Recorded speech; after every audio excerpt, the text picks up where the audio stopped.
ভরসা করতে হবে আল্লাহর উপরে। আর বিপদ যত বড় পাহাড় সমান হয়ে আসুক, ধৈর্য অবলম্বন করতে হবে। ধৈর্য হচ্ছে মুমিনের সবচাইতে বড় গুণ। মুমিনের সবচাইতে বড় কোয়ালিটি কি? আমার বন্ধুগণ, কোরআনে কারিমে আল্লাহ রাব্বুল আলামিন গোটা বিশ্বের সমস্ত মুসলমানদের জন্য কোরআনে কারিমে আম্বিয়া আলাইহিস সালাম তাদের সবরের দৃষ্টান্তগুলি আল্লাহ নিজে তুলে ধরেছেন আমাদের ইবরতের জন্য, আমাদের শিখাবার জন্য, আমাদের সবক দেওয়ার জন্য। কোরআনে কারিম হযরত আইয়ুব আলাইহিস সালামের সবরের ঘটনা কোরআনে কারিম তুলে ধরেছে। হযরত আইয়ুব 18টি বছর পর্যন্ত রোগের মধ্যে পড়ে আছেন। এত অসুখ করেছে, এত রোগ, শরীর পচে গিয়েছে, গায়ে পোকা ধরেছে, দুর্গন্ধ হয়ে গিয়েছে, বিবিরা চলে গিয়েছে, ছেলে মেয়ে পাড়ার লোকেরা দূর দূর করে তাড়িয়ে দিয়েছে। এবার জঙ্গলের ভিতরে গিয়ে আশ্রয় নিয়েছেন। এমন অবস্থা হয়েছে, শরীর পচে পচে জিহ্বায় যখন পোকা ধরা শুরু করে দিল, হযরত আইয়ুব আলাইহিস সালাম তখন আল্লাহ রাব্বুল আলামিনের দরবারে এই প্রথমবারের মতো তিনি বললেন, রব্বুল আলামিন, হে আল্লাহ তাআলা, সমস্ত শরীর জড়জড়া হয়ে গিয়েছে, গায়ে পোকা ধরেছে, আমি কোনো কথা বলি নাই, আমি খামোশ থেকে জিকির আজগার করতেছিলাম। আয় আল্লাহ, এখন দেখি আমার জিহ্বায় পোকা ধরেছে, পোকা ধরা শুরু হয়েছে। আমার জিহ্বাটায় পোকা তুমি দয়া করে দিও না, কারণ আমার জিহ্বায় যদি পোকা হয়ে যায় তাহলে তোমার মতো আল্লাহর জিকির আমি কি দিয়া করব? আমার জিহ্বাটা তুমি দয়া করে ভালো রাখো। কোরআনে কারীম বলছি, ওয়া আইয়ুবা ইয নাদা রাব্বাহু ইন আন্নী মাসসানিয়াদ দুররু ওয়া আনতা আরহামুর রাহিমিন। স্মরণ করো সেই সময়ের কথা যখন আইয়ুব তার রবকে ডেকে বলেছিল, আমি অসুস্থ আর তুমি তো রহমান রহিম, দয়াময়। ভাষাটা দেখেন কি সুন্দর। এর থেকে কি আল্লাহরে আর কিছু বলা লাগে? আল্লাহ পাকের কাছে তিনি বলতেছেন, আল্লাহ আমি তো অসুস্থ, আমি তো অসুখ করেছে আমার, আর তুমি তো দয়াময় রহমান রহিম। এক অন্ধ, ঈদের দিন কত অন্ধই তো আসে খয়রাত করার জন্য, ভিক্ষা করার জন্য, চতুর্দিকে ভিক্ষা করতেছে অন্ধরা। এক অন্ধ ঈদের গেটের কাছে দাঁড়ায়া বলতেছে, ভাইরা আজ হচ্ছে ঈদের দিন আর আমি কিছু দেখতে পাচ্ছি না। এ বেশি পয়সা পাইল, মানুষের দিন তার প্রতি আকৃষ্ট হয়ে গেছে। আরে কি কথা, আজ ঈদের দিন, সকলে আনন্দ করছে আর আমি কিছুই দেখতে পাচ্ছি না। সে কিন্তু কিছু চায় নাই। ভাষার ভিতরে, কথা বলার ভিতরে এ ধরনের টেকনিক আছে। হযরত আইয়ুব আলাইহিস সালাম বললেন না যে আল্লাহ আমারে মাফ করে দাও, কষ্টের মধ্যে আছি। তিনি শুধু বলেছেন, রব্বুল আলামিন, আমি অসুস্থ হয়ে পড়েছি, আমার অসুখ করেছে, আর তোমার নাম রহমান রহিম। এতটুকু কথা বলেছেন। আল্লাহ রাব্বুল আলামিনের দরজায়, তার দরবারে আইয়ুব আলাইহিস সালামের ডাক চলে গেছে। যায় নাই? কোন অসুবিধা আছে নাকি? কোন অসুবিধা নাই। পানির তলা দিয়া যদি কেউ ডাক দেয়, পাহাড়ের ভিতরে বসে যদি কেউ ডাক দেয়, আল্লাহ রাব্বুল আলামিন তা শুনতে পান। ইউনূস আলাইহিস সালাম মাছের পেটে বসে চিৎকার মেরেছিলেন, লা ইলাহা ইল্লা আনতা সুবহানাকা ইন্নী কুনতু মিনাজ জালিমিন। তিনি বলছিলেন, আয় আল্লাহ তাআলা, আমি তোমার প্রশংসা করছি, তুমি ছাড়া উপাস্য নাই, মাবুদ নাই। আমি তোমার পবিত্রতা ঘোষণা করছি, আমি তো জালিমদের অন্তর্ভুক্ত হয়ে গেছি। বাস এতটুকুন কথাই বলেছেন। আল্লাহ পাক বলছেন, ইউনূসের ডাক তো কেউ শোনে নাই, পানির মধ্যে কেউ শোনে নাই, জমিনের কেউ শোনে নাই, মহাশূন্যের কেউ শোনে নাই, কিন্তু মাছের পেটের ভেতরে থেকে, গভীর অতল দরিয়ার তলদেশ থেকে মাছের পেটের ভিতরে বসে আমার ইউনূস যে ডাক দিল, ওই ডাক আমি আরশের মালিক আমি শুনতে পেয়েছি, আর সঙ্গে সঙ্গে জবাব দিয়েছি। ফাস্তাজাবনা লাহু ওয়া নাজ্জাইনাহু মিনাল গাম্মি ওয়া কাযালিকা নুজিল মুমিনিন। ডাকের সাড়া দিলাম, বিপদ দিয়া বাঁচায় দিলাম। শুধু ইউনূসের না, আল্লাহ পাক এ জায়গায় আবার ওয়াদা করলেন, দুনিয়ার যত মুমিন বান্দা আছে তারা যদি কখনো বিপদে পড়ে যায় আর আমারে যদি ডাকে, আমি এই রকম করে বিপদ থেকে বাঁচায়া দেব।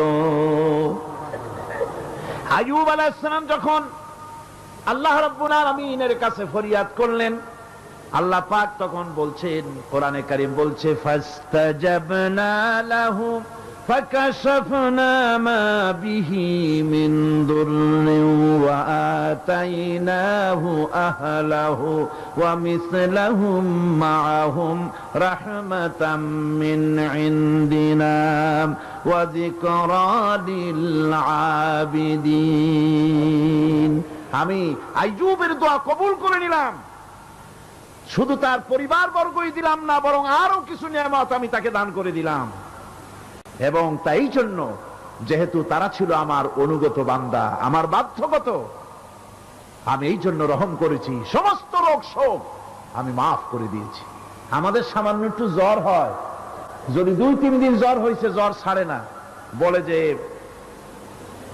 এত ভালো ভালো কাজ করি তারপর আমার এত জ্বর হওয়া লাগে, অমুকরা এত পাপ করে, তা তো কিছুই হয় না, খালি আল্লাহ আমার চোখে দেখলো, আমার বউর অসুখ, আমার অসুখ মুড়ি ছাড়ি না। ভাইরা, আপনি ঠিক পান না যে কি গুনাহ আপনি করেন। কোরআনে কারীম বলছি, ওয়ামা আসাবাকুম মিন মুসিবাতিন ফাবিমা কাসাবাত আইদিকুম ওয়া ইয়াফু আন কাসীর। যত বিপদ তোমাদের উপর আসে সব দুই হাতের কামাই করা, আর আমি তো অনেকগুলো ক্ষমা করে দেই। তোমরা যত পাপ করো, আকাম করো, সবগুলির শাস্তি যদি দুনিয়ায় দিতাম, সাহস করার সময় পেতে না। অসুখ হলেই অধৈর্য হয়ে যেও না, ধৈর্য ধরো। আল্লাহ পাক বলেন, শুধু আইয়ুব নয়, ওয়া ইসমাঈল ওয়া ইদরিস ওয়া যাল কিফলি কুল্লুম মিনাস সাবিরিন। এইভাবে করে ইসমাইল, ইদ্রিস, জুলকিফল সবাই ছিল ধৈর্যশীল। জোরে বলেন সুবহানাল্লাহ। ধৈর্যের চরম পরাকাষ্ঠা ছিলেন তিনি। কোরআনে কারীম নবীদের এই কথাগুলি আমাদের শোনাচ্ছেন। হযরত ইয়াকুব আলাইহিস সালাম কলিজার টুকরা সন্তান হযরত ইউসুফ আলাইহিস সালামের জন্য তার মনটা পাগল ছিল। এত সুন্দর করে আল্লাহ তারে বানাইছিলেন, এত তিনি ছিলেন সৌন্দর্যের পিরামিড, যারা দেখলে চোখ ফিরানো যায় না, এমন সুন্দর সুপুরুষ, যারা দেখি সেই যুগের সুন্দরী যুবতী মেয়েরা রূপের মোহে পড়ে নিজেদের আঙ্গুলগুলি কেটে ফেলে দিয়েছিল। রূপের মোহে এমন অবশ হয়ে গেছে, আঙ্গুল কেটেছে, হাত কেটেছে, টের পায় নাই। আবার ভুল বুঝবেন না, দুনিয়ার সেরা সুন্দর পুরুষ ইউসুফ আলাইহিস সালাম, তা কিন্তু রাসূলের চাইতে বেশি নয়। হযরত উম্মুল মুমিনিন আয়েশা রাদিয়াল্লাহু তাআলা আনহা তিনি বলেছেন, যেই সব সুন্দরী রমণীরা ইউসুফ আলাইহিস সালামকে দেখে রূপের মোহে পড়ে নিজেদের আঙ্গুলগুলো কেটে ফেলেছিল, ওরা যদি আমার হাবিবকে দেখতো, ওরা যদি আল্লাহ রাসূলকে দেখতো, তাহলে হাত কাটতে কাটতে কোন ফাঁকে দে কলিজা কেটে ফেলে দিত, ওরা টের পেত না। আমার বন্ধুগণ, হযরত আইয়ুব আলাইহিস সালাম সন্তানের মায়া, অন্যান্য ভাইরা হিংসায় পড়ে গেল, তারা নিয়ে তাকে কুয়ায় ফেলে দিল। সেখান থেকে তারা একটা ছাগল বা কোনো পশু জবাহ করে তার রক্ত মাখাইয়া জামায়ানে হাজির করে দিল। হযরত ইয়াকুব আলাইহিস সালামের সামনে যে তালে নিয়ে খেলা করতে গিয়েছিলাম, আমরা খেলায় লিপ্ত ছিলাম, বাগে খাইয়া ফেলাইছে। এগুলি কি গপ্প? এগুলি কি কোরআন? আল্লাহ পাক শোনাচ্ছেন, বিশ্ববাসীকে শোনাইছেন। সূরা ইউসুফের চাইতে এত সুন্দর উপখ্যান গোটা পৃথিবীতে আর নাই। সুবহানাল্লাহ। অনেকে ইউসুফ জুলাইখার কেসা খুব মজা করে পড়ে, ফুর্তি করে, প্রেমের গল্প পড়ে। এটা কোনো প্রেমের গল্প নয়। ইউসুফ আলাইহিস সালাম, জুলাইখা ইউসুফ আলাইহিস সালামের জন্য কাঁদতে কাঁদতে চোখ কানা হয়ে গেছে। এরপর ইউসুফ আলাইহিস সালাম জুলাইখারে পাওয়ার জন্য পাগল হয়ে গেছে। নাউজুবিল্লাহ, এটা হয়নি কখনো। তিনি আল্লাহর পয়গম্বর, আর আল্লাহ কেমনে তারে বাঁচিয়েছেন? যখন জুলাইখা ঘরের ভিতরে সুন্দর করে যৌন উন্মাদনামূলক চিত্র অঙ্কিত করে ঘরের মধ্যে আটকায় দিয়েছে, তালা লাগায় দিয়েছে, আর নিজে যৌন উদ্দীপক কাপড় চোপড় পরেছে না পরার মতোই। সে যুগের সুন্দরী মেয়ে জুলাইখা। তার কুপ্রবৃত্তিকে চরিতার্থ করার জন্য আহ্বান করা হয়েছে। হযরত ইউসুফ আলাইহিস সালাম লক্ষ্য করে দেখলেন এমন জায়গা, এখান থেকে পালাবার তো পথ নাই, দরজা বন্ধ করে দিয়েছে। তিনি শুধু তখন কেবলমাত্র আল্লাহ রাব্বুল আলামিনকে ভয় করলেন। আল্লাহকে ভয় করে আল্লাহর নাম নিয়ে যখন তালাবদ্ধ দরজার দিকে দৌড় দিয়েছেন, আল্লাহ রাব্বুল আলামিন আপন কুদরতে তালাগুলি খুলে দরজা তার জন্য উন্মুক্ত করে দিলেন। ইউসুফ আলাইহিস সালামকে ফালাই দিয়ে এভাবে করে কাপড় এনে দিল তার সামনে। রক্তমাখা কাপড় পেয়ে হযরত ইয়াকুব আলাইহিস সালাম সন্তানদের মুখে কাহিনী শুনে তিনি কি বললেন? কোরআনে কারীম তা কোট করেছে। তিনি চিক দিলেন না, ফাল দিলেন না, ফিট হয়ে পড়লেন না। তিনি বললেন, কলিজার টুকরা সন্তান তার মরার খবর শুনেছেন। তিনি বললেন কি? ফাসাবরুন জামিলুন ওয়াল্লাহুল মুস্তাআনু আলা মা তাসিফুন। আমি উত্তম সবর অবলম্বন করব। তোমরা যে কাহিনী রচনা করেছো এর বেলায় আমি আল্লাহর কাছে সাহায্য চাই। আমি উত্তম সবর অবলম্বন করব। আমার ভাইয়েরা, 11 ভাই মনে করেছিল ইউসুফ আলাইহিস সালামকে মরণ কুয়ায় ফেলায় দিছি। তারা তো ঠিক পায় নাই এটা মরণ কুয়া না, এটা হচ্ছে একটা সুড়ঙ্গ, যাকে ইংরেজিতে বলে টানেল। এটা এমন একটা সুড়ঙ্গ, ওরা মনে করেছে মরণ কুয়া। কিন্তু আল্লাহ রাব্বুল আলামিন এই কুয়াতে এমন বানালেন, ওরা একদিকে ফালাই দিল মরণ কুয়ায়, এই কুয়ার আর এক মুখ দিয়া আল্লাহ রাব্বুল আলামিন ইউসুফ আলাইহিস সালামকে নিয়ে মিশরের সিংহাসনে বসায়া দিলেন। এটা মরণ কুয়া নয়, এটা রাজ সিংহাসনে বসার সুড়ঙ্গ পথ। ইউসুফ আলাইহিস সালাম আজ প্রেসিডেন্ট। সুবহানাল্লাহ, প্রেসিডেন্ট হয়ে বসে আছেন। ওদিকে কেনানে অভাব লেগে গেছে, সেখানকার মানুষেরা সাহায্য নিতে এসেছে। ওই 11 ভাইও আসছে। হযরত ইউসুফ আলাইহিস সালাম দেখেই চিনে ফেলেছে। ওরা কিন্তু তখনও ঠিক পায় নাই।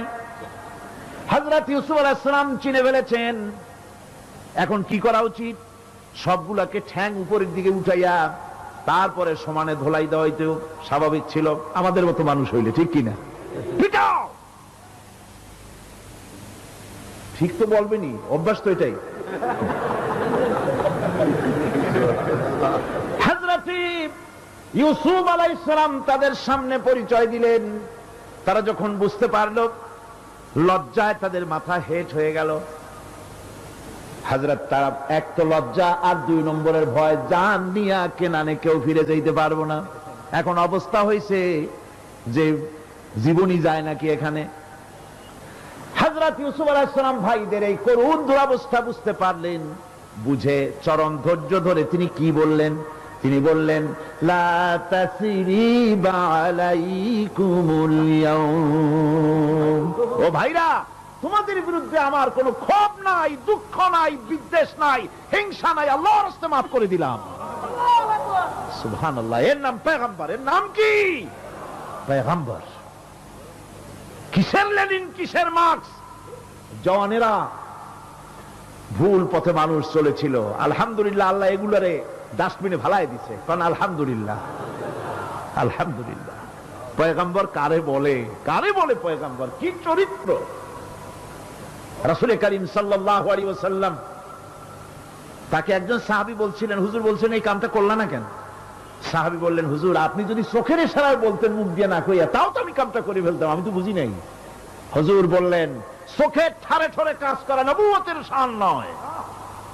আল ওয়াদুহু ওয়াস সারাহা, নবীরা যা করেন তা ডাইরেক্ট, কোনো বক্রতা নাই, স্পষ্ট কথা। আমার ভাইরা, হযরত ইউসুফ আলাইহিস সালাম বিনিয়ামিনকে কাছে নিয়ে পরিচয় দিলেন তার ভাইদের সামনে।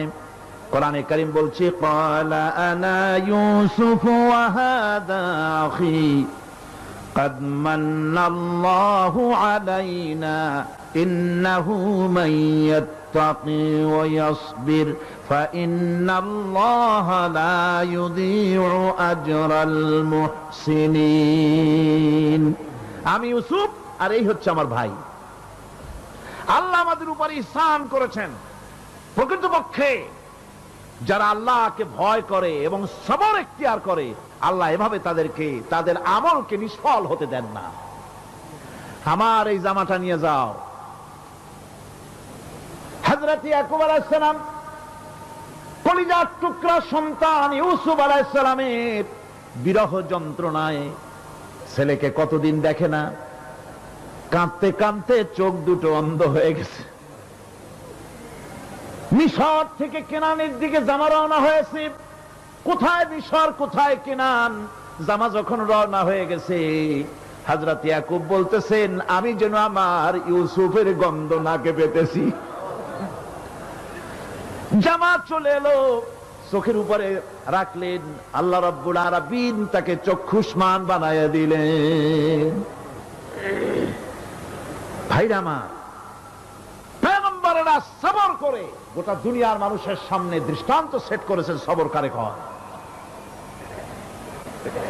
আমার ভাইরা, হযরত ইব্রাহিম আলাইহিস সালামের কথা আল্লাহ পাক কোরআনে কারীমে বলছেন সবর কারে কয়। দেখো, শেখো সবর কারে কয়। আল্লাহ পাক বললেন, ইব্রাহিম তোমার বিবি আর তোমার নবজাতক এই সন্তানকে রেখে আসো মক্কা নগরীতে। তিনি চলে গেলেন। সেখানে ঘর নাই, বাড়ি নাই, কিচ্ছু নাই, চতুর্দিকে ধুধু বালু আর মরুভূমি। হযরতে হাজরা বলছেন, ইব্রাহিম সামান্য পানি আর খাবার দিয়া আমার সন্তান শুদ্ধ এখানে রেখে যেতেছো, আমি কি অপরাধ করেছি? কোনো জবাব নাই। দুইবার তিনবার বলার পরে হাজরা বলছেন, ইব্রাহিম গো, তবে কি আমার আল্লাহর হুকুম মতো আমারে রেখে যাচ্ছ নাকি? হযরত ইব্রাহিম আকাশের দিকে আঙ্গুল উঁচু করলেন। কথা বলবেন, বাক শক্তি বেরোচ্ছে না। 80 বছর বয়সের সময় একটা বাচ্চা আল্লাহ তারে দিচ্ছেন। আর এমন বাচ্চা, পয়গম্বরের ছেলে, কি সুন্দর চেহারা, মরুভূমির উপরে ফালাই দিয়ে রওনা হয়ে যাচ্ছেন। মুখ দিয়া কথা সরছে না, আকাশের দিকে দেখালেন। হযরত হাজরা বুঝতে পারলেন। হযরত হাজরা বলেন, ইব্রাহিম কোনো চিন্তা নাই, নিশ্চিন্ত মনে বাড়ি ফিরে যাও। আমি আমার আল্লাহর উপরে এতটা ভরসা করে আল্লাহর হুকুমে যদি আমার এখানে রেখে যেয়ে থাকো, ওই আল্লাহ পাক আমাকে আর আমার কলিজার টুকরা ইসমাইলকে পানিতে আর খাবারে মারবেন না, অবশ্যই তিনি ব্যবস্থা করবেন।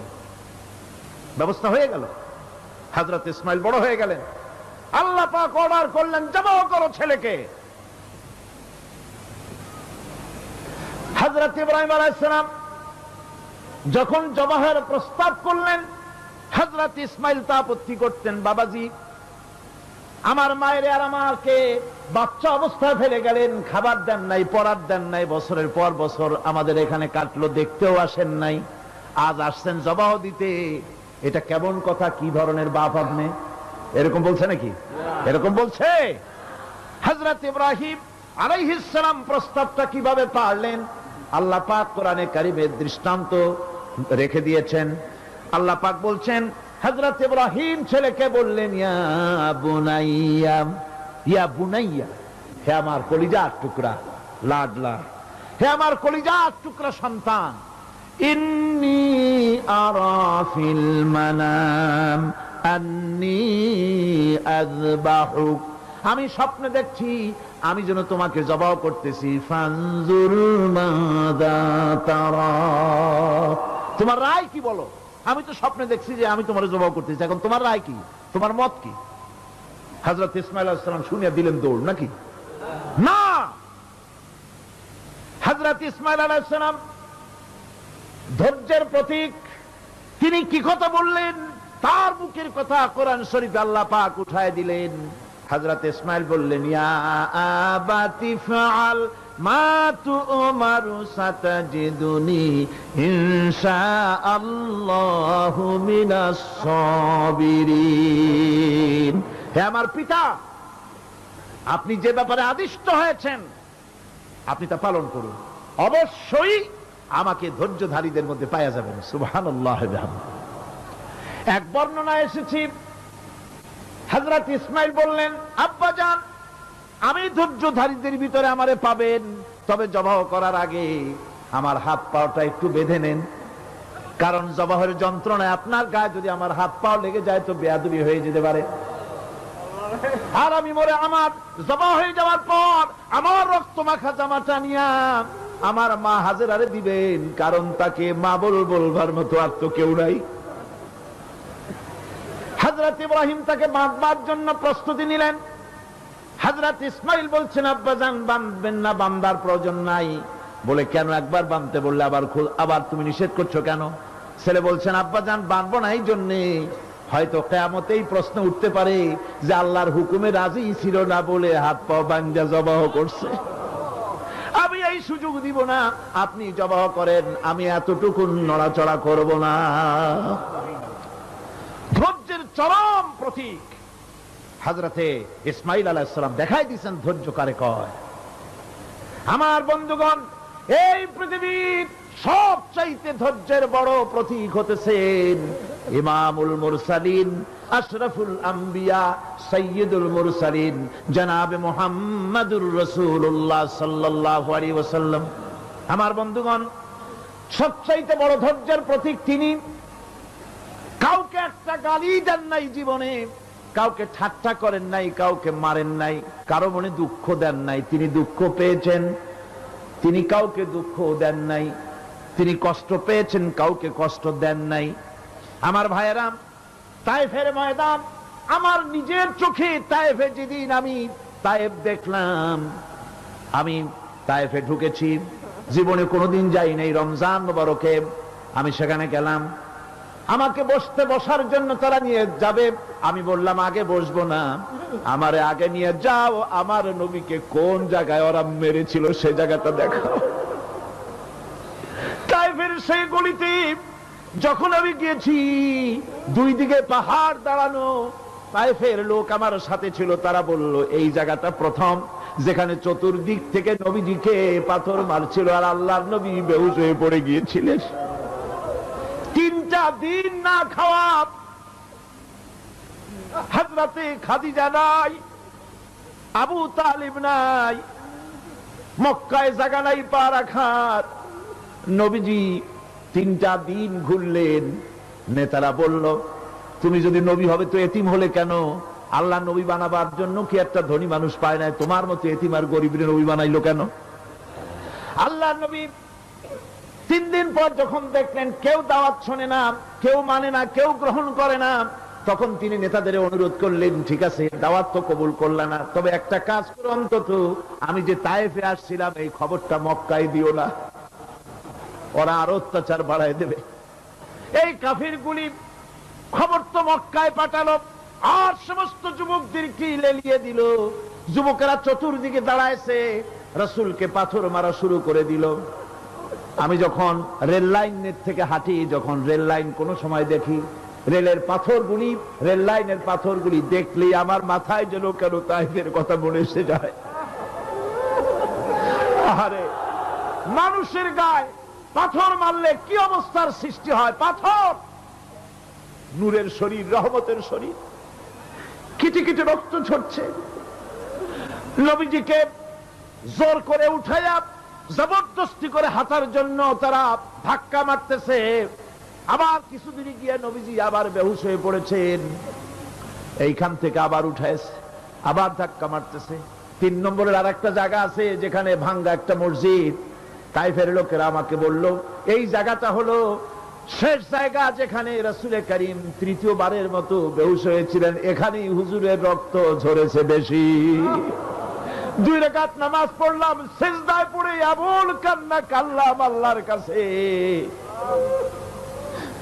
নবীজি যখন হুশ এসেছে, হযরতে জিবরাইল বলেন, ইয়া রাসূলুল্লাহ, আপনার এই কষ্ট দেখে ফেরেশতারা কাঁদতেছে। আপনি অনুমতি দিয়ে দেন এই দুই পাহাড়কে মিলাইয়া সমস্ত তায়েফবাসী কাফের গুলি মাটির সাথে মিশাইয়া দেই। নবীজি বললেন, জিবরাইল, আমি যদি হুকুম করি আর আমার হুকুম মতো যদি এই কাম করো, একটা কাফেরও যদি না বাঁচে তাহলে কার মুখে পৌঁছাবো লা ইলাহা ইল্লাল্লাহু মুহাম্মাদুর রাসূলুল্লাহ। আমার ভাইরা, হুজুর সাল্লাল্লাহু আলাইহি ওয়াসাল্লাম উঠে বসলেন। এমন সময় হযরতে যায়েদ শরীরের রক্তগুলি মুছে দিতেছেন। হুজুর সাল্লাল্লাহু আলাইহি ওয়াসাল্লাম বসে দুইখানা হাত উত্তোলন করলেন। নবীজির চোখ থেকে পানি গড়ায় পড়তেছে। আরে কেউ নাই, আল্লাহ ছাড়া কেউ নাই সাহায্য করার। নবীজি হাত তুলে মোনাজাত করতেছেন, চোখ দিয়া পানি পড়ে দাড়ি ভিজে পড়তেছে, গায়ে দিয়া রক্ত ঝরতেছে। নবীজি কি দোয়াটা করলেন? বদদোয়া করলেন না, গজব দিতে বললেন না। নবীজি দোয়া করলেন, রব্বুল আলামিন, এই তায়েফের লোকেরা আজকে আমার সাথে যে ব্যবহারটা করেছে, ওরা বোঝে নাই যে আমি তোমার নবী, ওরা বোঝে নাই যে আমি তোমার রাসূল, না বুঝে আমার উপরে যে অত্যাচারটা করলো, আল্লাহ তুমি এই জন্য রাগ করে এই তায়েফে তুমি গজব দিও না। আল্লাহ পাক পরবর্তী সময় হুজুরকে স্মরণ করায় দিলেন, ওয়ামা আরসালনাকা ইল্লা রাহমাতাল লিল আলামিন। ও নবী, আপনি হচ্ছেন আমার সমস্ত সৃষ্টি জগতের জন্য আপনি আমার রহমত, আমার গোটা বিশ্বের জন্য আপনার, আমার সৃষ্টি জগতের জন্য আপনি আমার করুণা। একটা লোক রাসূলের এই কষ্ট দেখে বাগান থেকে এক গ্লাস আঙ্গুরের শরবত এনে হাজির করেছে। এত কষ্টের পর 3 দিনের না খাওয়া আঙ্গুরের একটা শরবত পাইয়া হুজুর খুব খুশি হলেন। শরবত গ্লাস পান করে হুজুর বলছেন, তোমার নাম না আত্তাস? তিনি বলছেন, হ্যাঁ হুজুর, আমার নাম আত্তাস। তোমার বাড়ি না ইউনূস আলাইহিস সালামের গ্রামে? বলে, হ্যাঁ আমার বাড়ি সেই গ্রামে। তা আপনি কি করে জানলেন আমার নাম আত্তাস আর আমার বাড়ি ইউনূস আলাইহিস সালামের গ্রামে? আপনি জানলেন কি করে? হুজুর বললেন, আমি নবী, হযরত ইউনূস নবী, একজন নবীর খবর আর একজন নবীর কাছে থাকে। রাসূল করিম সাল্লাল্লাহু আলাইহি ওয়াসাল্লাম সবর ইখতিয়ার করেছিলেন, ধৈর্য অবলম্বন করেছিলেন, আর আল্লাহ পাক তাকে নির্দেশ করেছেন, সবর করো। ওয়াত্তাবি' মা ইউহা ইলাইকা ওয়াসবির হাত্তা ইয়াহকুমাল্লাহ। তুমি কেবল সেই জিনিসের অনুসরণ করো যা আমি তোমার প্রতি অবতীর্ণ করেছি। আমি আপনার উপরে যেটা অবতীর্ণ করেছি ওটার অনুসরণ করুন, আর সবর ইখতিয়ার করুন যতক্ষণ না আল্লাহর পক্ষ থেকে চূড়ান্ত ফয়সালা না আসে। ধৈর্য ধরুন, ধৈর্য ধরুন। আমার ভাইরা, কাফেরদের নির্যাতনের মোকাবেলায় আল্লাহ পাক তার হাবিবকে সান্ত্বনা দিয়েছেন। যখন কাফেররা নির্যাতন করতেছে, আহারে হযরতে বেলাল নির্যাতিত, হযরতে সুমাইয়া নির্যাতিতা, হযরতে খাব্বাব, হযরতে খুবাইব, হযরতে আম্মার রিদওয়ানুল্লাহি তাআলা আলাইহিম আজমাইন, এত মার হতেছে। হযরতে ওমর হযরতে খাব্বাব রাদিয়াল্লাহু তাআলা আনহুকে খোলা গায়ে দেখে বলছিলেন, খাব্বাব রে, তোমার পিঠে এত গর্ত কেন? এত গর্তওয়ালা পিঠ তো আমি মানুষের দেখি নাই, এত চিকুন কোমরওয়ালা মানুষও তো দেখি নাই। তিনি বলেছেন, ওমর তুমি কি ভুলে গেছো? ইসলাম কবুল করার অপরাধী কাফির বেঈমানেরা আগুন জ্বালায়া আংটা আগুনের উপরে আমাকে চিৎ করে শোয়াছে। আমি যেন নড়াচড়া করতে না পারি সেজন্য আমার বুকের উপরে পাথর চাপা দিয়ে রেখেছিল। গায়ের চর্বি আর রক্ত গলে গলে পড়ে আগুন নিবেছে, আর আগুন গোশত পুড়ে যে পিঠের মধ্যে প্রবেশ করেছিল আজও পর্যন্ত পিঠের সেই গর্ত সেরে যায় নাই। এভাবে অত্যাচার হচ্ছিল সাহাবীদের উপরে। আল্লাহ রাব্বুল আলামিন তার হাবিবকে সান্ত্বনা দিলেন, ওয়াসবির ওয়ামা সাবরুকা ইল্লা বিল্লাহি ওয়ালা তাহজান আলাইহিম ওয়ালা তাকু ফি যায়কিম মিম্মা ইয়ামকুরুন। হে রাসূল, সবরের সাথে কাজ করতে থাকুন। আপনার এই সবরের তৌফিক তো আল্লাহই দিয়েছেন, আর ওদের সমস্ত ষড়যন্ত্র, ওদের অপকৌশলে আপনি দুঃখিত হবেন না, চিন্তা করবেন না, ভারাক্রান্ত হবেন না। আপনি নিশ্চিত থাকুন। ওয়াসবির লিহুকমি রাব্বিকা ফাইন্নাকা বিআয়ুনিনা। হে নবী, আপনার রবের চূড়ান্ত ফয়সালা আসা পর্যন্ত ধৈর্য ধারণ করুন। আপনি তো আমার চোখের সামনে। সুবহানাল্লাহ, সুবহানাল্লাহ। আপনি আমার চোখের সামনে। কে আপনাকে কি করবে আমি দেখব না? সুবহানাল্লাহ। মন্ত্রী যদি, এই সলিমুদ্দিন মার্কা মন্ত্রী যত আছে, এই মন্ত্রীরা যদি কয় দেখা তো ভয় কিসে, আমি তোকে দেখছি না, সাহসটা কেমন বাড়ে, কেমন বাড়ে সাহস। আরে কোন মন্ত্রী ছাতা মাথা না, কোন প্রেসিডেন্ট রাজা বাদশা না, আকাশ আর জমিনের মালিক আমার আল্লাহ রাব্বুল আলামিন বলছেন, হাবিব কোন চিন্তা নাই, আপনি আমার চোখের সামনে। ওরা চায় আপনাকে দুনিয়া থেকে মিটাই দিতে, আর আমি চাই ওয়ারাফানা লাকা যিকরাক, আপনার প্রশংসা তো হবে গোটা বিশ্ব জুড়ে, সর্বত্র ছড়িয়ে যাবে আপনার নাম। সুবহানাল্লাহ বিহামদিহি। আল্লাহ পাক অন্যত্র বলেছেন, ওয়ালাকাদ কুযযিবাত রুসুলুম মিন ক্বাবলিকা ফাসাবারু আলা মা কুযযিবু ওয়া উযু হাত্তা আতাহুম নাসরুনা। হে মুহাম্মদ সাল্লাল্লাহু আলাইহি ওয়াসাল্লাম, আপনার পূর্বে অসংখ্য নবী রাসূল এই পৃথিবীতে আসছে এবং জুলুম আর নির্যাতনের শিকার তারা হয়েছেন। অবশেষে তাদের প্রতি আল্লাহর সাহায্য এসেছে। সুতরাং আপনাকেও ধৈর্য ধারণ করতে হবে। ধৈর্য ছাড়া কোনো পথ নাই। ধৈর্য আপনাকে ধারণ করতেই হবে। আর এই ধৈর্য ধারণ করলে পরে আল্লাহর চূড়ান্ত ফয়সালা আসবে, তখন আল্লাহ পাক মেহেরবানি করবেন। আমার ভাইরা, এই ধৈর্য পৃথিবীর সমস্ত পয়গম্বররা ধৈর্য অবলম্বন করেছেন, কখনো অধৈর্য হন নাই। দিন কায়েমের সংগ্রামে নবী রাসূলগণ দারুণ ভাবে সবর ইখতিয়ার করেছেন। বৃদ্ধবাদীদের সকল রকমের নির্যাতন, অপকৌশল, ষড়যন্ত্র, এই সব কিছু মোকাবেলা করেছেন ধৈর্যের নীতি অবলম্বন করি। কখনো ধৈর্যচ্যুতি তাদের মধ্যে ঘটেনি, বরং আল্লাহ রাব্বুল আলামিন তাদের প্রতি সন্তুষ্ট হয়েছেন।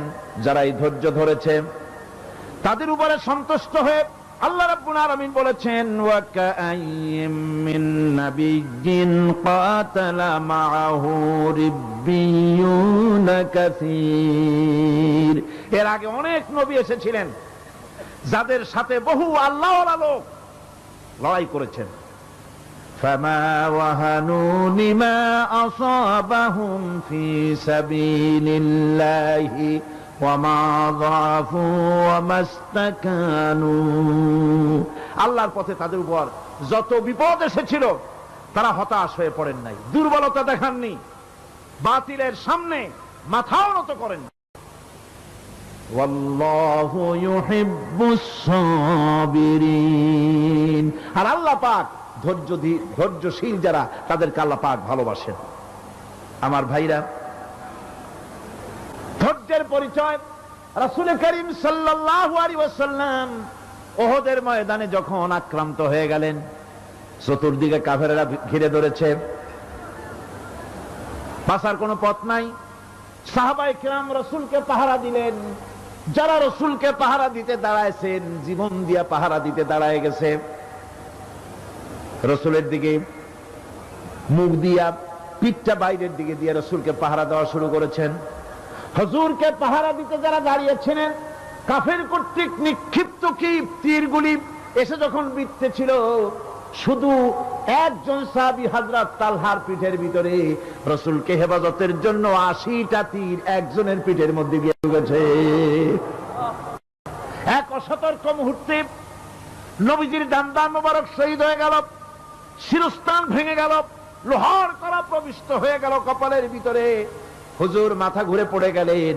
হযরত আবু উবায়দা রাদিয়াল্লাহু তাআলা আনহু হুজুরের মস্তক মোবারককে কোলে করে নিয়ে তারপরে বহু কষ্ট করে মাথা থেকে লোহার কড়া বের করলেন।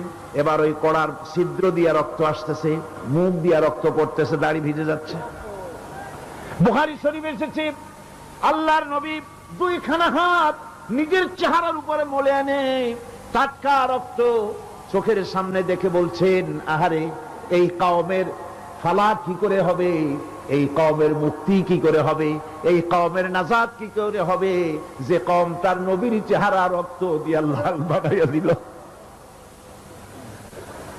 নবীজি বললেন, আল্লাহুম্মা গফিরলি কওমি ফাইন্নাহুম লা ইয়ালামুন। আয় আল্লাহ পাক, আমার এই কওম বুঝতে পারে না, ওদেরকে মাফ করে দাও। খবর ছড়িয়ে গেল নবীজি শহীদ হয়ে গিয়েছেন। খবর ছড়িয়ে গেল চতুর্দিকে, মদিনায় খবর ছড়িয়ে গেল। মানুষ পাগলের মতো দৌড়ানো শুরু করে দিল। এক মেয়ে লোক দৌড়াচ্ছে ওহদের দিকে। কয়েকজন সাহাবীর সঙ্গে দেখা, তারা জিজ্ঞেস করলেন, দৌড়াও কেন মহিলা, যাও কই? কয় ওহদের দিকে যেতেছি। কয় যায় তো কোনো লাভ নাই, যেহেতু তোমার যে স্বামী এসেছিলেন জিহাদের ময়দানে তিনি তো শহীদ হয়ে গেছেন। মহিলা বলতেছে, কে শহীদ হয়েছে শুনতে চাই না, আগে বলো নবীজি কেমন আছে। আবার কিছুক্ষণ পর আর কয়েকজনের সঙ্গে দেখা, তারা বলছে, মেয়ে লোক দৌড়াও কই? যাচ্ছি ওহদের দিকে। তারা বলছেন যে কোনো লাভ নাই, তোমার যে দুইটা কলিজার টুকরা সন্তান ওহদে এসেছিল দুটোই শহীদ হয়ে গেছে। মা বলতেছি, ও সাহাবী, কে শহীদ হয়েছে শুনতে চাই না, তাড়াতাড়ি করে বলো আল্লাহর নবী মুহাম্মদ রাসূলুল্লাহ সাল্লাল্লাহু আলাইহি ওয়াসাল্লাম কেমন আছেন। দৌড়াতে দৌড়াতে ওহদের মাঠে সাহাবায়ে কিরাম পরিবেষ্টিত। আল্লাহর নবীর কাছে গিয়ে হুজুরের জীবিত চেহারা মুবারকের দিকে তাকায়া মেয়ে লোকটি কাঁদতেছে আর বলতেছে, ইয়া রাসূলুল্লাহ, আমার স্বামী মরা শোক, আমার কলিজার টুকরা দুইটা সন্তান মরা শোক আমার কলিজা থেকে মুছে গেছে, আপনি বেঁচে আছেন, তামাম মুসলমানদের এর চাইতে বড় সান্ত্বনার নাই। ভাইরা আমার, রাসূল করিম সাল্লাল্লাহু আলাইহি ওয়াসাল্লাম এভাবে করে ধৈর্যের পরিচয় দিয়েছেন। গালাগালি দেন নাই, রাগ করেন নাই, বদদোয়া করেন নাই। সুবহানাল্লাহ কোন, জোরে কোন সুবহানাল্লাহ। ভাইরা আমার, এই সবর এমন মহান বৈশিষ্ট্য, এর মধ্যে রয়েছে জিহাদের ময়দানে যদি লোক কম হয় আর যদি তাদের মধ্যে সবর থাকে, বেশি সংখ্যক লোকের উপরে আল্লাহ পাক সবরকারীদেরকে বিজয়ী করে দিবেন। কোরআনে কারীমে রব্বুল আলামিন বলেন, কাম মিন ফিয়াতিন কালিলাতিন গালাবাত ফিআতান কাসীরাতাম বিইذনিল্লাহ আল্লাহু মা'আস সাবিরিন। এমন ঘটনার বহু নজির আছে যে কম সংখ্যক লোকেদের উপরে আল্লাহ পাক, বেশি সংখ্যক লোকেদের উপর আল্লাহ পাক কম সংখ্যক লোকদেরকে জয়ী করে দিয়েছেন। আল্লাহু মা'আস সাবিরিন, আর আল্লাহ আছে ধৈর্যশালীদের সাথে। আল্লাহ আছে কাদের সাথে? দেখেন না বদরের কামটা, বদরের ময়দান, 313 জন মুসলমান, অস্ত্রপাতি নাই, সামান্য সামান্য অস্ত্র, আর কাফেরেরা এসছে হাজারেরও বেশি। আমার বন্ধুগণ, ধৈর্যে কত বড় কাম দিল, ধৈর্য ধারণ করেছেন তারা, আল্লাহর উপরে ভরসা করেছেন। আল্লাহ রাব্বুল আলামিন অস্ত্রের কাজ কি দিয়া করায় দিলেন। একজন সাহাবী এসে বলছেন, হুজুর, জিহাদের ময়দান, ইসলামের প্রথম জিহাদ, আমার কাছে তো অস্ত্র নাই, মেহেরবানি করে একটা অস্ত্র আমারে দেন, আমি লাফায় পড়ি জিহাদের মধ্যে। হুজুর বলেন, অস্ত্র তো আমার কাছে নাই, দিবটা কি? সাহাবী বলছেন, হুজুর, অস্ত্র না থাকে যা পারেন তাই দেন, আপনার হাত দিয়ে যা দিবেন আমি দাঁড়ায় থাকতে পারবো না, জিহাদে আমাকে শরীক হতেই হবে। নবীজি কাছে পেলেন একখানা শুকনা খেজুরের ডালখানা তুলে সাহাবীর হাতে তুলে দিলেন। সাহাবী বলেন, রাসূলের হাতের দেওয়া শুকনা খেজুরের ডালটা নিয়ে আমি যখন কাফেরদের ভিড়ের মধ্যে ঝাঁপায় পড়ে যখন শুকনা খেজুরের ডাল দিয়ে আঘাত দিলাম, তখন ধারালো তরবারি দিয়ে আঘাত করলে যে কাম হয়, শুকনা খেজুরের ডালের আঘাতে কাফের দ্বিখণ্ডিত হয়ে জমিনে পড়ে গেল। ভাইরা আমার, আল্লাহ রাব্বুল আলামিন সবর যারা করে, সংখ্যা যদি কম হয়, আল্লাহ পাক তাদেরকে বিজয়ী করে দেবেন, এই ওয়াদা আল্লাহ রাব্বুল আলামিন করেছেন। এই সবরের গুণ ছাড়া জান্নাতেও প্রবেশ করা যাবে না, সবর যদি না থাকে বেহেশতে যাওয়া যাবে না। ভালো করে মনে রাখেন, আল্লাহ পাক বলছেন, আম্মা হাসিবতুম আন তাদখুলুল জান্নাতা ওয়ালাম্মা ইয়া'লামিল্লাহুল্লাযীনা জাহাদু মিনকুম ওয়া ইয়া'লামাস সাবিরিন। তোমরা কি মনে করেছো এমনি বেহেশতে চলে যাবা? এটা কি মামু বাড়ির আবদার নাকি? এমনি বেহেশতে চলে যাবা। অথচ আল্লাহ রাব্বুল আলামিন এখনো দেখেন নেননি যে তোমাদের মধ্যে কারা জিহাদ করতে প্রস্তুত, কারা তোমাদের মধ্যে জিহাদ করে জান দেওয়ার জন্য প্রস্তুত, আর কারা ধৈর্যধারী, এটা তো আল্লাহ এখনো দেখে নেন নাই। সুতরাং হক এবং বাতিলের সংগ্রামে লিপ্ত হতে হবে। আল্লাহ দেখতে চান কারা জীবন দিতে চায়।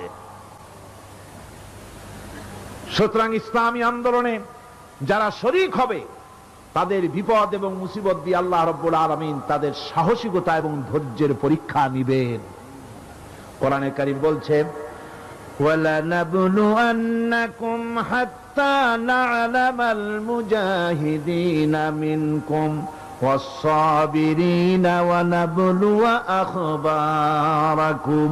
অবশ্যই আমি তোমাদেরকে পরীক্ষার সম্মুখীন করব, আর তোমাদের মধ্যে সত্যিকার মুজাহিদ, দৃঢ়তা অবলম্বনকারী কারা আমি তা দেখব। এটা যেন আমি দেখে নিতে পারি, সেই জন্য আমি বিপদ এবং মুসিবতের মধ্যে তোমাদের ফেলবো। ধৈর্যধারীদের উপরে আমার রহমত অবশ্যই থাকবে। সবর এমন এক সম্পদ যা ধারণ করলে পরে আল্লাহ রাব্বুল আলামিন রাষ্ট্রীয় ক্ষমতা দান করে দেন। কোন সুবহানাল্লাহ, জোরে কোন সুবহানাল্লাহ। ধৈর্য ধারণ করলে আল্লাহ রাষ্ট্রের মতো বিরাট নিয়ামত আল্লাহ হাতে তুলে দিবেন।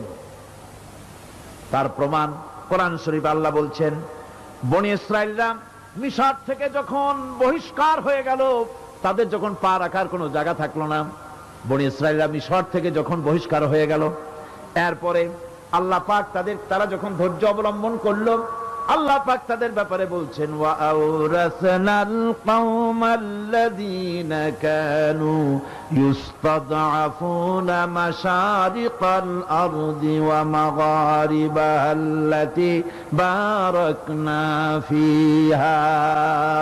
আর তাদের স্থলে আমি নির্যাতিত লোকদেরকে প্রতিষ্ঠিত করলাম। পশ্চিম এবং উত্তরের তাদেরকে আমি পশ্চিম এবং পূর্বের উত্তরাধিকারী তাদেরকে বানায় দিলাম। বিরাট এলাকা তাদের হাতে আমি তুলে দিলাম। ওয়া তাম্মাত কালিমাতু রাব্বিকাল হুসনা আলা বানি ইসরাঈলা বিমা সাবারু। আর এভাবে করে আল্লাহ পাক তার কথাকে পূর্ণ করলেন বনি ইসরাইলদের উপরে।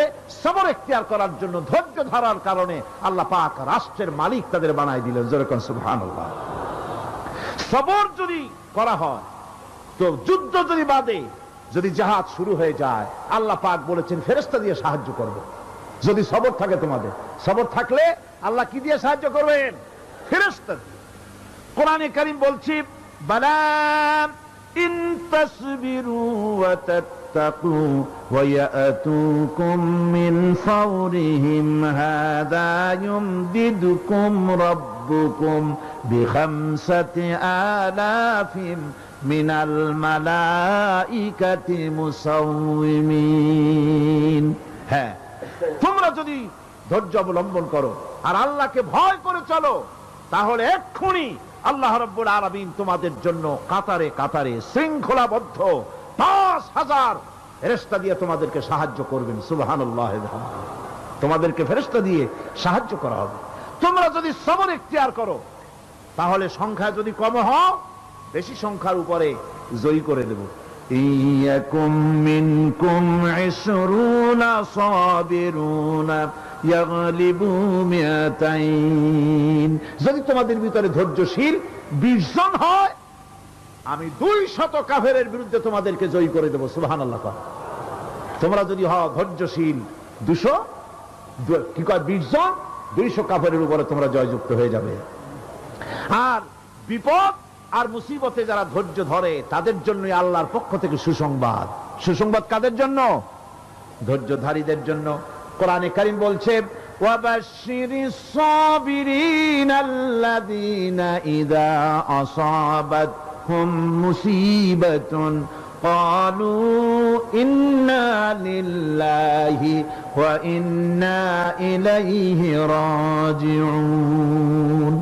সুসংবাদ সেই সব ধৈর্যশালীদের জন্য যারা নাকি বিপদ এবং মুসিবতে আসলে যারা বলে, কি বলে? পড়েন আমার সাথে, ইন্না লিল্লাহি ওয়া ইন্না ইলাইহি রাজিউন। এটা শুধু আমাদের লোকেরা কেউ মরলে পড়ে, এটা শুধু মরার সময় নয়, বরং যে কোনো বিপদ আর মুসিবত এলে মোমেন বান্দা যারা তারা কি পড়বে? ইন্না লিল্লাহি ওয়া ইন্না ইলাইহি রাজিউন। নিশ্চয়ই নিশ্চয়ই আমরা আল্লাহর জন্য এবং আমাদের সকলকেই আল্লাহর কাছে ফিরে যেতে হবে, প্রত্যাবর্তিত হতে হবে। সবরকারীদের জন্য রয়েছে জান্নাতের সুউচ্চ সম্মানের জায়গা। জান্নাতে সবচেয়ে সম্মানজনক জায়গা আল্লাহ রাব্বুল আলামিন ধৈর্যশালীদেরকে দান করবেন। কোরআনে কারীম বলছে, উলাইকা ইউজসাউনাল গুরফাতা বিমা সাবারু ওয়া ইউলাক্কাউনা ফিহা তাহিয়াতাও ওয়া সালামা। এরা হলো সেই সব লোক যাদেরকে প্রদান করা হবে বেহেশতের সুউচ্চ মঞ্জিল, কারণ তারা সবর ইখতিয়ার করেছিল, তারা সবর করছিল, এই জন্য বেহেশতের সবচাইতে ভালো জায়গা তাদের দেওয়া হবে। কোন আলহামদুলিল্লাহ, জোরে কোন আলহামদুলিল্লাহ। এবং জান্নাতে সবরকারীদেরকে সম্বর্ধনা দেওয়া হবে, সম্বর্ধনা দেওয়া হবে। খালিদিনা ফিহা হাসুনাত মুস্তাকাররান ওয়া মুকামা। চিরদিন তারা জান্নাতের ভেতরে বসবাস করবে এবং কতই না সুন্দর, কতই না উত্তম জায়গা সবরকারীদের জন্য আল্লাহ বেহেশতের মধ্যে রেখে যাবেন। জান্নাতে প্রবেশ করার সাথে সাথে চতুর্দিক থেকে ফেরেশতারা ছুটে আসবে সবরকারীদের জন্য। ওয়াল মালাইকাতু ইয়াদখুলুনা আলাইহিম মিন কুল্লি বাব। চতুর্দিক থেকে ফেরেশতারা তাদেরকে ইস্তেকবাল করবে, কি বলবে? সালামুন আলাইকুম বিমা সাবারতুম ফানি'মা উকবাদ-দার। তোমাদের প্রতি শান্তি বর্ষিত হোক, কারণ তোমরা পৃথিবীতে সবর অবলম্বন করেছিল। কতই না উত্তম জায়গা, কতই না সুন্দর জায়গা আল্লাহ রাব্বুল আলামিন সবরের বিনিময় তোমাদেরকে দান করেছেন। সুতরাং এই সবর হচ্ছে মুসলমানদের জন্য সবচেয়ে বড় নিয়ামত। আজ আমার তো মনে হয় পৃথিবীতে মুসলমানরাই সবচেয়ে বেসবর। ট্রেনে যাবে বসা নিয়ে বেসবর, টিকিট নিয়ে বেসবর, বাসের মধ্যে বেসবর, বাজারে যাবে বেসবর, স্কুলে যাবে বেসবর, যেখানে যান সব জায়গায় আমরা বেশি অধৈর্য, ঠিক কিনা কর? সামান্য সামান্য জিনিস নিয়ে ঝগড়া করা, মারামারি করা, এই হচ্ছে আমাদের ট্র্যাডিশন। ধৈর্য অবলম্বন করতে হবে জীবনের সকল ক্ষেত্রে, এই ধৈর্য আমাদেরকে রক্ষা করতে হবে। এই ধরনের ধৈর্য যদি আমরা অবলম্বন করতে পারি, তাহলে আল্লাহ পাক বলছেন, উলাইকাল্লাযীনা সাদাকু ওয়া উলাইকা হুমুল মুত্তাকুন। এরাই হলো ঈমানের দাবিতে সত্যবাদী। কোন আলহামদুলিল্লাহ। কারা কারা? না না, শুধু সবরকারী না, এই যে 10টা পয়েন্ট বলা হলো, কয়টা পয়েন্ট বলা হয়েছে? 10টি পয়েন্ট। সেই 10টি পয়েন্ট যারা পালন করবে এরা হলো ঈমানের দাবিতে সত্যবাদী, আর এরাই হচ্ছে প্রকৃতপক্ষের মুত্তাকি। আমরা মুত্তাকি বুঝি দাঁতে ছাতা, দাড়ি টাড়ি আশ্রয় না, জাব্বা জুব্বা গায়ে দিয়ে কোনো জায়গায় পড়ে থাকে, এটা বড় মুত্তাকি, খুব পরহেজগার। সালার চট্টর যদি পড়ে তাহলে তো আরো বড় পরহেজগার। জি, আর যদি কাপড় চোপড় মোটেও না থাকে তাহলে তো খাজা বাবা হয়ে গেল। নাউযুবিল্লাহি মিন যালিক। আর আল্লাহ বলছে মুত্তাকি কারে কয়? শোনো, এরে কয় মুত্তাকি যাদের মধ্যে এই 10টা গুণ আছে। এই 10টি সত্য যদি সম্পাদন করতে পারি, যদি আমল করতে পারি, জীবন ধন্য হয়ে যাবে। সেই 10টি কথা আমি আবার আপনাদের স্মরণ পটে তুলে দিতে চাই, প্যাকেট করে পকেটে উঠাই দিতে চাই, যেন বাড়ি নিয়ে যেতে পারেন। 1 নম্বর হচ্ছে 10টি পয়েন্টের 1 নম্বর আল্লাহর প্রতি ঈমান। 1 নম্বরে আল্লাহর প্রতি ঈমান, 2 নম্বরে পরকালের প্রতি ঈমান, 3 নম্বরে ফেরেশতাদের উপর ঈমান, 4র্থ নম্বরে কিতাবের প্রতি ঈমান, 5ম নম্বরে নবীদের প্রতি ঈমান, 6ষ্ঠ নম্বরে সহায় সম্বলহীন নিকটবর্তী আত্মীয়, ইয়েতিম, মিসকিন, প্রবাসী, মুসাফির, সাহায্য প্রার্থী, এদেরকে মুক্ত করার জন্য এদেরকে সাহায্য প্রদান করা, 7 নম্বরে নামাজ প্রতিষ্ঠা করা, 8 নম্বরে যাকাত আদায় করা, 9 নম্বরে ওয়াদা পালন করা, 10 নম্বরে সবর এখতিয়ার করা। কয়টা হইল? এই 10টি কাজ যদি আমরা পালন করতে পারি, বিপদে মুসিবতে ধৈর্য ধারণ করতে পারি, যত মুসিবত আসুক, আসলে এগুলি কিছু না। মুসিবত আল্লাহ টেস্ট করবেন, মুসিবত দিয়া আল্লাহ টেস্ট করেন। দেখা যায় যে ওদের শক্তি খুব বেশি, চোখে আপনি দেখতে পারেন, কিন্তু আল্লাহ বলছেন ইন্না কায়দা শায়তানে কানা দাঈফা। বাতিলরা হলো শয়তান, বাতিলরা কি?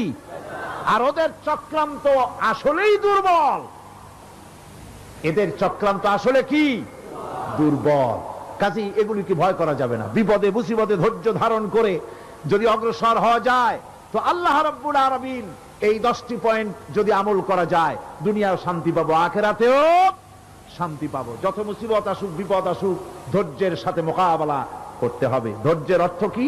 আমি আগেই বলেছি, ধৈর্যের অর্থ হচ্ছে অবিচলতা, দৃঢ়তা, বরদাস্ত করা, সহিষ্ণুতা, ধীরতা, স্থিরতা। ধৈর্যের অর্থ এটা নয় একজন একটা থাপ্পড় মারলো আর আপনি বলবেন যে বাবা ব্যথা পাইছো নাকি, তাহলে আরো একখান থাপ্পড় দিয়া দাঁত আমার সবগুলো ভালাই দেয়। এর নাম ধৈর্য নয়। ধৈর্য হচ্ছে পরিস্থিতির মোকাবেলা করতে হবে সাহসিকতার সাথে, এর নাম হচ্ছে ধৈর্য। ওই যে আমি একটা দৃষ্টান্ত দিয়ে থাকি, এক সাপ একবার মুরিদ হয়েছিল এক পীর সাহেবের কাছে। পীর বলছিলেন যে না, আমি তো এইসব সাপ টাপ মুরিদ বানাই না। কয় না হুজুর, আমারে বানান। তারপরে মুরিদ বানায় কিছু অজিফাতারে শিখাই দিল আর বললো খবরদার কাউকে দংশন করবে না। ঠিক আছে, সে যায়া জিজ্ঞাসা শুরু করে দিয়েছে। এর মধ্যে জমিনে রাখাল আসছে, ধান কাটছে, ধানগুলো নিবি কি করে? দড়ি দাড়ি পাচ্ছে না, তো কি করা যায়, বানবে কি দিয়া? সন্ধ্যার পরে অন্ধকারে দেখে যে দড়ি একটা পড়ে আছে। ও যে কি দড়ি তা তো ওরা বুঝে নেই, ওইটারে নিয়ে ধানরে ফেসাইয়া লেজ দিয়ার মাথা দিয়ে এরকম করে বাসেটারে দিয়ে বাঁধছে। সাপ তখন বলতেছে হায় হায় রে, কেবল যে মুরিদ হইছি, তা না হলে তুই ঠিক পাইতি যে আমি কি ধরনের দড়ি। এরপরে নিয়ে বাড়ি নিয়ে ভালাই দিয়েছে, ওটারে খুলে সাপটার ঘাড় গেছে মস্কিয়া। বহুত কষ্ট করে হুজুরের বাড়ি গিয়ে হাজির, কয় যে হুজুর কি একখান জিকের শিখাইলেন, আমার তো ঘাটটার মুসকে শেষ। আশ্চর্য কথা, কত মানুষ মুরিদ হইলো, কত কিছু মুরিদ হইলো, কারো তো জিকের করলে ঘাড় মস্কে যাবে কেন? এটা কেমন কথা? কয় হুজুর ঘটনাই। আরে বেটা ঘটনা এইটা, তুই কি করছিলি? কয় যে আপনি যে নিষেধ করছেন দংশন করতে, আমি তো দংশন করতে পারিনি। আরে বেটা, দংশন করতে নিষেধ করছিলাম, ফোস করতে তো নিষেধ করি নাই। পরে যখন দড়ি মনে করে হাত দিছিল, ফস করে উঠতি, ওই রাখা লাভ দিয়া বন আর পার হইয়া দিল্লি চলে যেত। কাজী ধৈর্যের মানে শীত হয়ে পড়া না। ধৈর্য মানে অবিচলতা, দৃঢ়তা নিয়ে শক্তি সঞ্চয় করে আল্লাহর উপরে ভরসা করে বাতিলের বিরুদ্ধে ঝাঁপায় পড়তে হবে, বাতিল উৎখাত হতে বাধ্য হবে।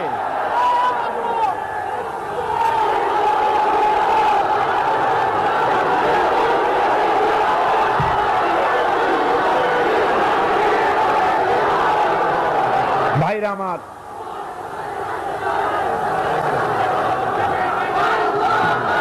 সুতরাং আলহামদুলিল্লাহ আমরা কোরআনে কারিমের এই আয়াতে কারিমার আমরা যদ্দূর পারলাম আলোচনা করেছি। আল্লাহ পাক যেন এতে বরকত দেন। জোরে কোন আমিন, আরো জোরে কোন আমিন। মোনাজাতের জন্য বসেন, এক্ষুনি মোনাজাতের জন্য দাঁড়ানো ভাইরা সব বসে পড়েন। আল্লাহুম্মা আমিন। ربنا ظلمنا أنفسنا وإن لم تغفر لنا وترحمنا لنكونن من الخاسرين ربنا لا تزغ قلوبنا بعد إذ هديتنا وهب لنا من لدنك رحمة إنك أنت الوهاب আয় আল্লাহ তাআলা, এই বিশাল জনসমুদ্র নিয়ে তোমার দরবারে হাত তুলেছি পবিত্র মেরাজের রজনীতে। আয় আল্লাহ, তুমি দয়া করে মেহেরবানি করে আমাদের আলোচনা, দুরুদ সালামের সওয়াব আমাদের বিশ্ব নবী তোমার প্রিয় হাবিব জনাবে মুহাম্মদ রাসূলুল্লাহ সাল্লাল্লাহু আলাইহি ওয়াসাল্লামের রূহ মুবারকে পৌঁছায়া দাও। সমগ্র বিশ্বের মাটির নিচে যত মুমিন মুমিনাত শুয়ে আছেন তাদের আরো আর পরে সওয়াব পৌঁছায়া দাও। আমাদের মা বাপ যাদের দুনিয়া থেকে বিদায় হয়ে গেল, আল্লাহ কবরগুলিকে জান্নাতের টুকরায় পরিণত করে দাও। রব্বির হামহুমা কামা রব্বায়ানি সগীরা পড়েন সবাই, রব্বির হামহুমা কামা রব্বায়ানি সগীরা। আয় আল্লাহ তাআলা, বহু মানুষ দোয়া চেয়েছি, কতজনের কত কষ্ট, কেউ হসপিটালে আছে, কারো অপারেশন হবে, কেউ বা মরে গেছে, কেউ বা মামলা মোকদ্দমায় আছে, কেউ বা পারিবারিক অশান্তিতে আছে। আল্লাহ যিনি যেই নিয়তে দোয়া চেয়েছে মেহেরবানি করে সেই নেক নিয়ত তোমার দরবারে কবুল করে নাও। বিপদগ্রস্ত লোকগুলির বিপদ থেকে বাঁচাইয়া দাও। আয় আল্লাহ রাব্বুল আলামিন, এই মাহফিলে লক্ষ লক্ষ জনতা সমুদ্রের ঢেউর মতো চতুর্দিক থেকে আসতে থাকে। তুমি আর তোমার কোরআন আর তোমার রাসূল ছাড়া কোনো স্বার্থ কারো মনে নাই। কাউরে রিক্সা ভাড়া দেওয়া হয় না, ট্রাক ভাড়া, বাস ভাড়া কাউকে দেওয়া হয় না, এক লোকমা খানাও এখানে পায় না, তাবাররুক বা সিন্নি বিতরণও হয় না। আয় আল্লাহ, নিঃস্বার্থ ভাবে এই লোকগুলি যাতায়াত করে।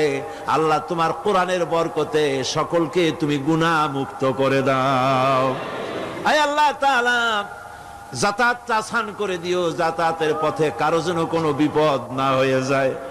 আয় আল্লাহ তাআলা, বাড়ি ঘর ফালায় আসে, বাড়ি ঘর তোমার ফেরেশতা দিয়ে তুমি হেফাজত করো। রব্বুল আলামিন, মা বোনেরাও কষ্ট করে আসে, আল্লাহ তুমি দয়া করে এ মাহফিলে যারা শরীক হয়, এ মাহফিলে কোরআনের মাহফিলে শরীক হওয়ার কারণে তোমার কাছে একটা দাবি করি। দাবিটা হলো, মেহেরবানি করে সব মানুষকে তোমার কাবা ঘর দেখাও। যারা উপস্থিত হয়েছে সকলকে তোমার হাবিবের রওজায় গিয়া সালাম দেওয়ার তৌফিক দাও। রব্বানা তাকাব্বাল মিন্না ইন্নাকা আনতাস সামিউল আলিম ওয়া তুব আলাইনা ইন্নাকা আনতাত তাওয়াবুর রহিম।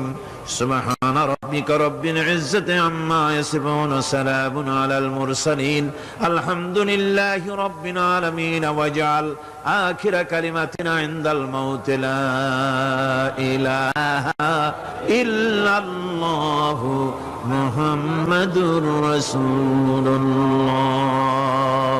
আসসালামু আলাইকুম ওয়া রাহমাতুল্লাহ। অনাটনে, বিপদে, মুসিবতে আর হক আর বাতিলের সংঘর্ষ চলাকালীন ধৈর্য ধারণ করা, এটা হলো সবচাইতে একটা বড় কোয়ালিটি। কোরআনে কারিমে সবর শব্দটি সবচাইতে বেশি ব্যবহার করা হয়েছে। সর্বাধিক ব্যবহৃত শব্দ কোনটি? সবর। সবর আরবি একটি মৌলিক শব্দ, এমন একটি মৌলিক শব্দ যার তাৎপর্য অন্য কোন ভাষা দিয়া সবরটা বললে যেমন বোঝানো যায়, অন্য কোন ভাষা দিয়া এটার অর্থ করে এটার হক আদায় করা সম্ভব না। আর এই সবর কোরআনে কারিমে বিভিন্ন জায়গায় বিভিন্ন অর্থে ব্যবহার হয়েছে। যেমন সবর শব্দের অর্থ হচ্ছে অবিচলতা, বাংলায় যা বোঝানো যায়। সবর শব্দের অর্থ হচ্ছে অবিচলতা, দৃঢ়তা, সহিষ্ণুতা, মন মেজাজের সমতা, ধীরতা, স্থিরতা, কষ্ট সহিষ্ণুতা, বরদাস্ত করা। এগুলি এই সবরের এই শব্দ, এই অর্থগুলি কোরআনে কারিমের বিভিন্ন জায়গায় বিভিন্ন রকম এটাকে ব্যবহার করা হয়েছে। সবর একটি মৌলিক মানবীয় গুণ। এই গুণ যার মধ্যে আছে সে তার নৈতিকতার শীর্ষে পৌঁছে যেতে পারে। আর এই গুণটি যার মধ্যে অভাব, এই সবর যার ভিতরে নাই, সে মানুষের পর্যায়ে পড়ে না। যত অসুবিধা, যত কষ্ট, যত রকমের বিপদ মুসিবত, যত রকমের অসুবিধার সৃষ্টি হয়, তার মূলীভূত কারণ হচ্ছে ধৈর্যের অভাব, সবরের অভাব। দুনিয়ার সমস্ত নবী রাসূলগণ সবর অবলম্বন করেছেন। তারা ছিলেন সবরের মূর্ত প্রতীক। সবর কাকে বলে দুনিয়াবাসীকে তারা তা দেখিয়ে দিয়েছেন। নিজ নিজ কওমের কাছ থেকে যখন কওমের কাছে নবীরা দাওয়াত দিয়েছেন, ইসলামের দ্বীনের দাওয়াত দিয়েছেন, তখনই সমাজপতিরা, রাষ্ট্রশক্তি তাদের উপরে, নবীদের উপরে ভেঙে পড়েছে, অত্যাচার করেছে। আল্লাহর পয়গম্বরেরা এই সমস্ত অত্যাচারের মোকাবেলায় চরম ধৈর্যের পরিচয় দিয়েছেন। কোরআনে কারিমে উল্লেখ করা হয়েছে অত্যাচারের মোকাবেলায় আম্বিয়ায়ে কেরাম যা বলেছেন সেটা হলো এই: ওয়ামা লানা আল্লা নাতাওয়াক্কালা আলাল্লাহি ওয়া ক্বাদ হাদানা সুবুলানা। আল্লাহ পাক বলেন, পয়গম্বরেরা বলেছেন আমরা আল্লাহর উপরে ভরসা করব না, তো কার উপরে ভরসা করব? তিনি তো আমাদেরকে সঠিক পথ দেখিয়েছেন, সঠিক রাস্তা আমাদের দেখিয়েছেন, সুতরাং তার উপরেই তো আমরা ভরসা করব। وَلَنَصْبِرَنَّ عَلَى مَا آذَيْتُمُونَا وَعَلَى اللَّهِ فَلْيَتَوَكَّلِ الْمُتَوَكِّلُونَ।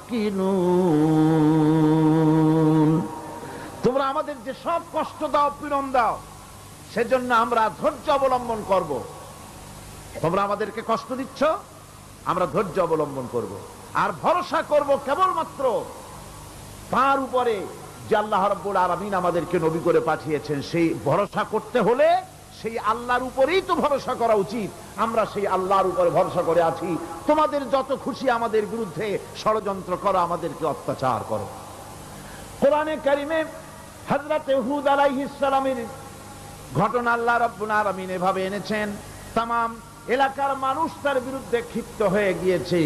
সমাজের লোক, রাষ্ট্রশক্তি হযরত হুদ আলাইহিস সালামের উপর অত্যাচারের পাহাড় ভেঙে দিয়েছে।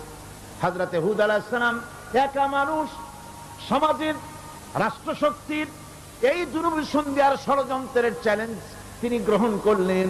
আর তিনি বললেন, তিনি যেটা বললেন আল্লাহ পাক কোরআনে তা কোট করে দিলেন। দুনিয়ার সমস্ত ইসলামী আন্দোলনের কর্মীদের জন্য আল্লাহ পাক কোট করে দিলেন, সমস্ত মুমিনদের জন্য তা উল্লেখ করলেন। হুদ আলাইহিস সালাম তিনি জাতিকে বললেন, ফাকিদুনি জামিআন সুম্মা লা তুনদিরুন। তোমাদের যত ক্ষমতা আছে সমস্ত ক্ষমতা নিয়ে আমার বিরুদ্ধে তোমরা ষড়যন্ত্র করো, আর আমাকে এতটুকু অবকাশ দিও না। আমি সেই আল্লাহ রাব্বুল আলামিনের উপরে ভরসা করেছি, যার কুদরতি হাতের ভিতরে আমার জান, আর গোটা পৃথিবীর সমস্ত প্রাণীর জান যার কুদরতি হাতের মধ্যে। যার হাতের ভিতরে গোটা পৃথিবীর সমস্ত জান, সে আল্লাহর উপরে ভরসা করেছি। যা খুশি তোমরা আমার বিরুদ্ধে করতে পারো। সুবহানাল্লাহ ওয়া বিহামদিহি। এটার নাম হলো ঈমান, এটার নাম সবর, এটার নাম ধৈর্য। এই ধৈর্য আসে ঈমানে কামেল হলে পরে এবং আল্লাহর উপরে পরিপূর্ণ বিশ্বাস হলে পরে। যদি কারো দিলের মধ্যে কথা বিশ্বাস থাকে যে আমার জন্য আল্লাহর পক্ষ থেকে যদি কোনো বুলেট নির্ধারণ করা থাকে, গোটা বিশ্ব যদি আমাকে পাহারা লাগায়, ওই বুলেট থেকে আমাকে বাঁচাইতে পারবে না। আর আমার জন্য যদি একটা বুলেট আল্লাহ কর্তৃক নির্ধারিত থাকে, তাহলে গোটা পৃথিবীর মানুষ চেষ্টা করেও সেই বুলেট থেকে আমাকে রক্ষা করতে পারবে না। এটার নাম হচ্ছে ঈমান। এই ঈমান যখন মানুষের মধ্যে সৃষ্টি হয়ে যায়, তখন সে বিপ্লবী শক্তিতে পরিণত হয়ে যায়। তার কাছে ভয় বলে কোনো জিনিস থাকে না, যেহেতু সে তো ভরসা করেছে এমন শক্তির কাছে যার চাইতে প্রচন্ড ক্ষমতা আকাশেও কারো নাই, জমিনেও। তিনি কে? জোরে চিল্লায় বলেন, তিনি কে? আমার বন্ধুগণ, রাসূল করিম সাল্লাল্লাহু আলাইহি ওয়াসাল্লাম হিজরতের রাতে সূর পাহাড়ের গাড়ে সওরের কাছে যখন চলে গেছেন, ফজরের রক্ত হয়ে হয়ে আসতেছে। হযরত আবু বকর রাদিয়াল্লাহু তাআলা আনহু বলছেন, হে আল্লাহর রাসূল, এখন আর অগ্রসর হওয়া ঠিক হবে না, বেলা উঠে গেলে ধরা পড়ে যাব। এখানে গুহা আছে, ভিতরে প্রবেশ করি। হযরত আবু বকর রাসূলের সম্মতি পেয়ে হযরত আবু বকর রাদিয়াল্লাহু তাআলা আনহু বলছেন, ইয়া রাসূলুল্লাহ, পাহাড়িয়া গুহা, সাপ বিচ্ছু থাকতে পারে, আমাকে অনুমতি দেন, আমি আগে ভিতরে ঢুকে সাফ করে আপনাকে ডাকি। ভিতরটা সাফ করে তিনি ডাকলেন। রাসূল করিম ভিতরে ঢুকে বলছেন, আবু বকর, পাহাড় বেয়ে বেয়ে বড্ড কষ্ট হয়েছে, একটু বসো, তোমার উরুর উপরে মাথা রেখে আমি একটু ঘুমাইয়া যাই। আল্লাহর নবী আরাম ফরমাচ্ছিলেন। সকালবেলায় কাফির বেঈমানেরা যখন আস্তে আস্তে করে গুহা মুখে পৌঁছে গেছে, পায়ের চিহ্ন এখানে শেষ, তাদের নিশ্চিত ধারণা এর ভিতরেই নবীজি আছেন। বলছে, বেরিয়ে আসো। একজন বলে নাই, আর একজন বলে আছে। এভাবে তাদের মধ্যে দ্বিমত হয়ে গেল। হযরত আবু বকর বলছেন, ইয়া রাসূলুল্লাহ, আমরা তো ধরা পড়ে গেছি, আমাদের তো আর উপায় নাই। এই গুহাটা এতই অগভীর, শুয়ে যদি হাঁটু উঁচু করা যায় উপর থেকে দেখা যায়, বসতে পরে মাথা দেখা যায়, ধরা তো পড়ে গেছি, উপায় নাই। আল্লাহর নবী তখন তার হাবিব, তার বন্ধুকে কি বললেন? বিশ্ববাসীর জন্য আল্লাহ পাক কোরআনে তা উঠায় দিলেন। নবীজি তার বন্ধুকে ডেকে বললেন, লা তাহজান ইন্নাল্লাহা মা'ানা। ও আমার সাথী, কোনো চিন্তা করো না, ভয় পেও না, শঙ্কিত হয়েও না।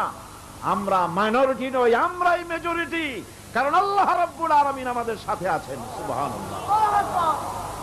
এই চিন্তা, এই ধারণা যদি মানুষের মনের মধ্যে থাকে, তাহলে কখনোই তার মন দুর্বল হবে না, ঈমান দুর্বল হবে না।